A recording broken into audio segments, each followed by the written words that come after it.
Hello everyone, स्वागत है आप सभी का ऑनलाइन स्टडी जोन में। उम्मीद करता हूं कि अच्छे होंगे, स्वस्थ होंगे। देखिए, मैं आप लोगों को जो टॉपिक ये प्रोवाइड करा रहा हूं, सबसे पहले तो क्लियर कर देना चाहता हूं कि ये टॉपिक हम कहां से ले रहे हैं। जो आपका बिहार एसएससी सीजीएल 3 में यानी 2022 के प्री में क्वेश्चन देखने को मिला था, वो हम आप लोगों के सामने रख रहे हैं। उस टॉपिक को मैंने बताया था वीडियो में कि किन किन टॉपिक से क्वेश्चन पूछे गए थे, अच्छे तरीके से डिटेल में एनालिसिस करने के बाद। उन सभी टॉपिक्स को मैंने बता भी दिया था आप लोगों को अलग वीडियो में कि इन सभी टॉपिक्स को पढ़ना है, और उस पर ही मैं वीडियो आप लोगों के लिए लेकर के आ रहा हूँ। तो अब आपके माइंड में ये डाउट नहीं होना चाहिए कि हम लोग कहाँ से ये टॉपिक आपको डेली बेसिस पे मैं प्रोवाइड करा रहा हूँ। तो बेसिकली आज हम इस वीडियो में देखेंगे हमारे भारतीय संविधान की जो अनुसूचियां हैं, जहां से क्वेश्चन पूछा गया था कि 8वीं अनुसूची में कितनी भाषाओं को जोड़ा गया। बेसिकली बहुत ही सिंपल सा क्वेश्चन है, सभी को पता होगा, लेकिन टॉपिक पूछा गया तो हो सकता है कि नेक्स्ट टाइम इस टॉपिक से रिलेटेड कुछ और पूछा जा सके। तो बस ध्यान से इस वीडियो को एंड तक देखिए, मैंने सब कुछ बारीकी से इसमें कवर करने की पूरी कोशिश की है। तो संविधान की अनुसूचियां जो है, हमारे मूल संविधान में केवल 8 अनुसूचियां इसमें शामिल थी। बाद में इसमें संशोधन किया गया और समय समय पर इसमें अलग अलग अनुसूचियां जोड़ी गई। अब लेकिन वर्तमान में टोटल 12 अनुसूचियां हैं। कैसे कैसे संशोधन हुआ वो मैंने एक ब्रीफ में यहाँ पर समझाने की कोशिश की है, जो कि आप यहाँ पे देख पाएंगे। पहला पॉइंट आप यहाँ पे देखेंगे कि जो पहला संविधान संशोधन हुआ, यानी पहला संविधान संशोधन यहाँ पे किया गया था, वो 1951 में किया गया, और जिसके तहत 9वीं अनुसूची जोड़ी गई। यानी 8 अनुसूचियां मूल संविधान में पहले से थी, यानी यहाँ पे कह सकते हो कि पहले संविधान संशोधन के द्वारा यानी 1951 के द्वारा 9वीं अनुसूची जोड़ी जाती है।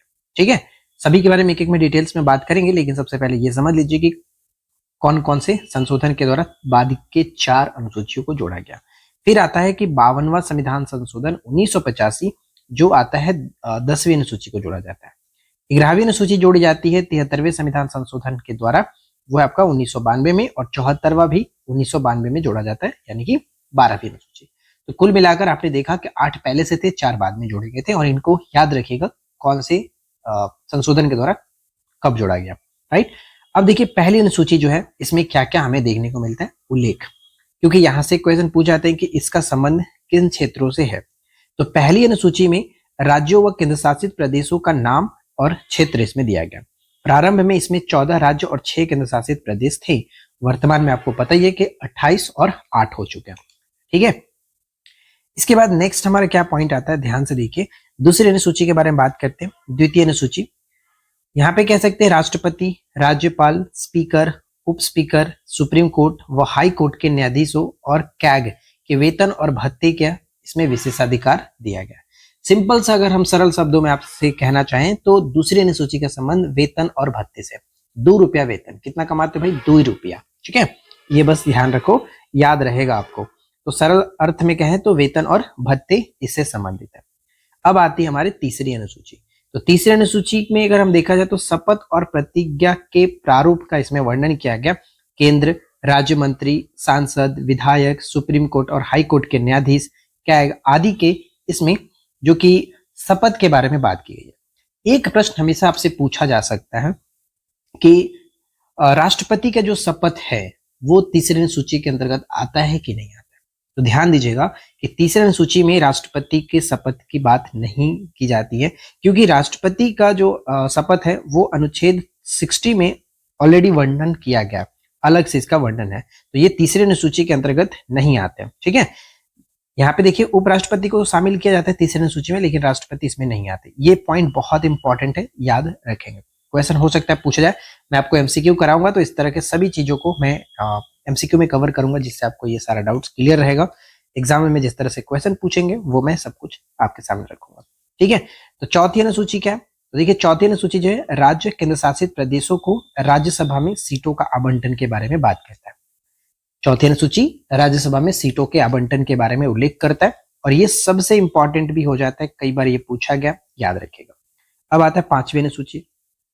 पांचवी अनुसूची में अनुसूचित क्षेत्रों व अनुसूचित जनजातियों के प्रशासन व नियंत्रण के बारे में उल्लेख किया गया। उत्तर पूर्वी राज्यों को छोड़ करके, ये सबसे यहाँ पे इंपॉर्टेंट पॉइंट रहेगा कि उत्तर पूर्वी राज्यों को छोड़ करके पांचवी अनुसूची में जो भी है, इनको अनुसूचित क्षेत्रों व अनुसूचित जनजाति के प्रशासन और नियंत्रण के बारे में बात करता है। और ठीक यहाँ पे जो छठी अनुसूची आती है, इसमें क्या है, असम, मेघालय, त्रिपुरा और मिजोरम।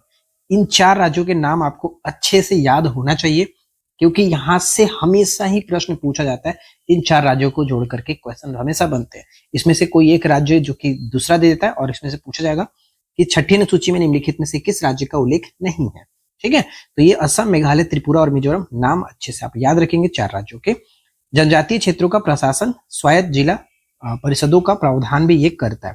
ठीक है, ये 2 चीज हो जाता है, एक तो जनजातीय क्षेत्रों का प्रशासन भी ये करता है इन 4 राज्यों का, साथ ही साथ स्वायत्त जिला परिषदों का प्रावधान भी ये करता है।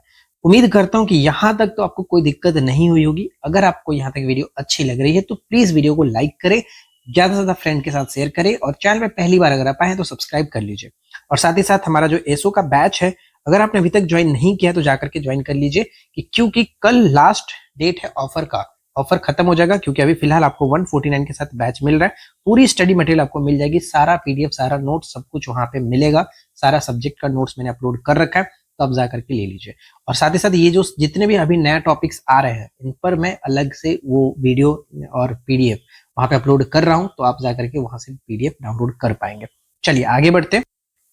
अब देखिए नेक्स्ट हमारा आता है 7वीं अनुसूची। 7वीं अनुसूची अपने आप में बहुत ही ज्यादा महत्वपूर्ण है, एकदम वीवीआई। जैसे मैंने आपको 4थी अनुसूची के बारे में बताया कि राज्यसभा में सीटों का आवंटन किया गया, वहां से क्वेश्चन हमेशा पूछे जाते हैं, ठीक उसी तरह से 7वीं अनुसूची भी अपने आप में इंपॉर्टेंट है, क्योंकि इसमें शक्तियों का विभाजन किया गया।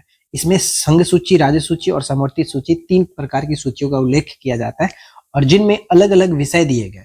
जैसे अगर संघ सूची में बात करें तो टोटल 100 विषय इसमें है।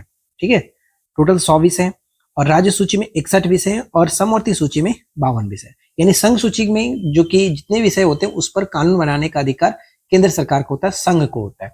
ठीक उसी तरह से राज्य सूची में जो भी विषय है उस पर कानून बनाने का अधिकार राज्य को होता है, और समवर्ती में दोनों मिलकर के कानून बनाते हैं। ठीक है, अब यहाँ पे एक प्रश्न आपसे पूछा जा सकता है कि मूल संविधान में मूल रूप से कितने विषय इसमें शामिल थे।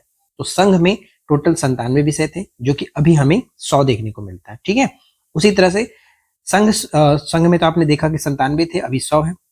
राज्य सूची में पहले 66 हुआ करते थे और इसमें अभी 61 है।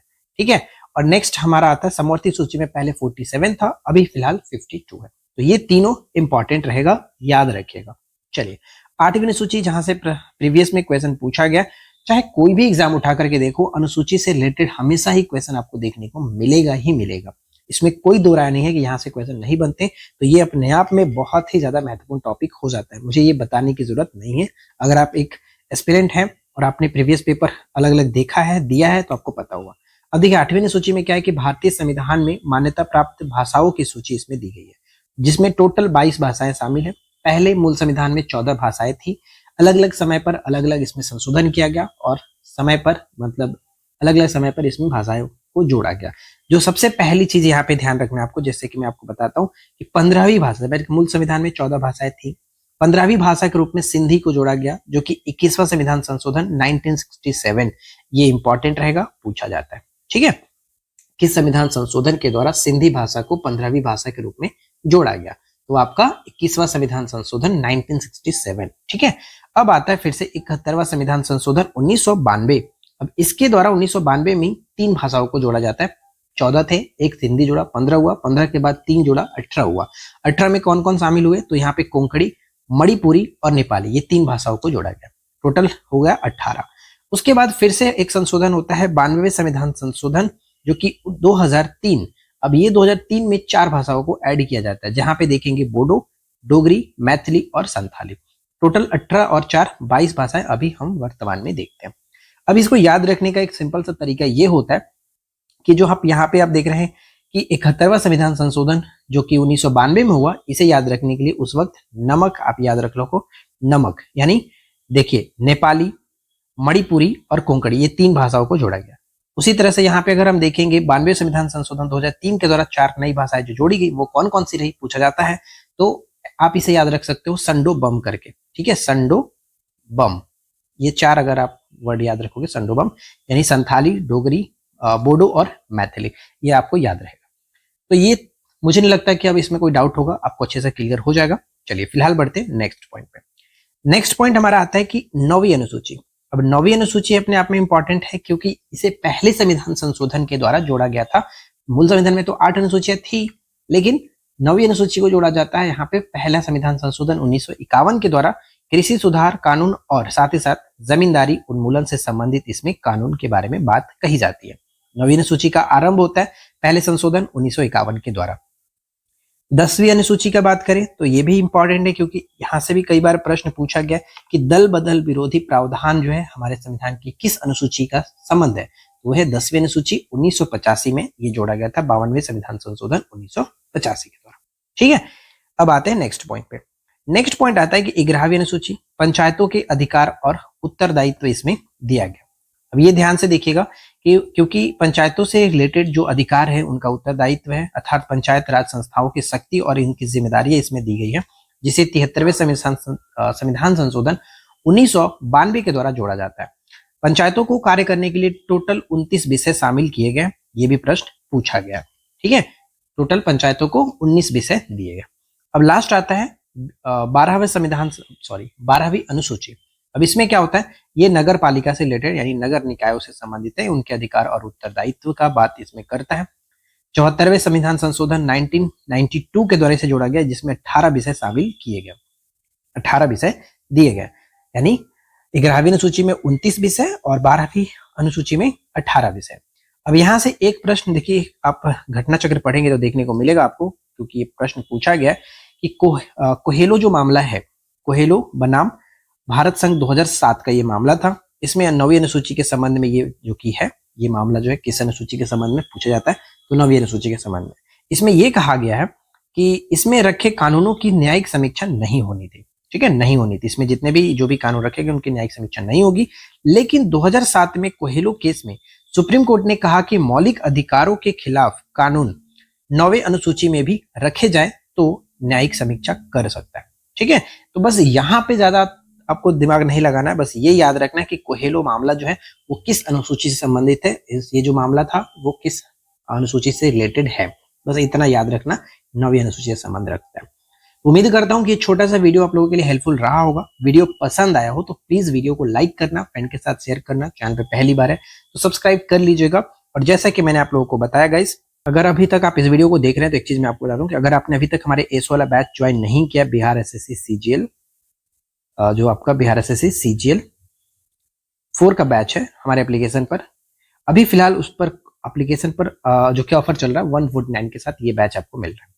और इस बैच में खास बात ये है कि जितने भी सब्जेक्ट हैं जो आपको पढ़ना है, चाहे मैथ्स हो, चाहे रीजनिंग का हो, और चाहे आपका जीके जीएस का सब्जेक्ट हो, उन सभी पर इंपॉर्टेंट टॉपिक्स के नोट्स मैंने ऑलरेडी बना करके अपलोड कर दिए हैं। सिर्फ आपको पढ़ना है, डाउनलोड कर करके पढ़ लेना है जो आपको टॉपिक पढ़ना है। ठीक है, अब साथ ही साथ जो मैंने एनालिसिस किया है प्रीवियस पेपर को, पीवाईक्यू को, जो मैंने एनालिसिस करके आप लोगों को बताया है कि ये सभी टॉपिक्स पढ़ने हैं, उन सभी टॉपिक्स का भी नोट्स मैं आप लोगों को वहां पर प्रोवाइड करा रहा हूँ। ठीक है, आपको नोट्स वहां पर देखने को मिल रहा है।